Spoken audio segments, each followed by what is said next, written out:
Hi friends, ఈరోజు పచ్చిపులుసు పల్లీల పచ్చిపులుసు చేసి చూపిస్తా మీకు. పల్లీలుగా ఇట్లా ఒక కప్పు పల్లీలు వేపుకొని పక్కకెట్టుకోవాలి.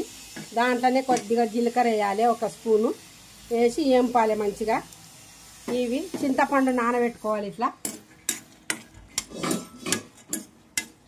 మిక్సీకి వేయాలి పల్లీలు మెత్తగా. ఇవి ఇట్లా పల్లీలు మిక్సీకి వేసుకోవాలి మెత్తగా. చింతపండు నానబెట్టుకున్నది మెత్తగా పిసికి మంచిగా ఇట్లా నీళ్లు చేసుకోవాలి రసంలాగా. ఈ పల్లీలని ఇందులో వేయాలి. ఈ చింతపండు రసంలో ఈ పల్లీలు మిక్సీకి వేసింది మెత్తగా చేసి ఇందులో పోసి పెట్టిన.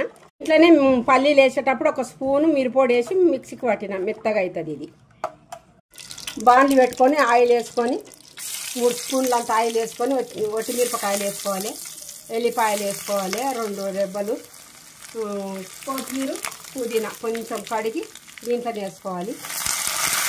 తర్వాత ఒక స్పూను పసుపు వేయాలి. ఇగో పచ్చిపులుసు ఇట్లా వేసుకోవాలి. ఇందులో ఉప్పు సరిపోని వేసుకో.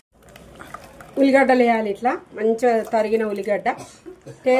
టేస్టీ పల్లీల పచ్చిపులుసు ఎంత రుచికరంగా ఉంటుందో మీరు కూడా ట్రై చేయండి.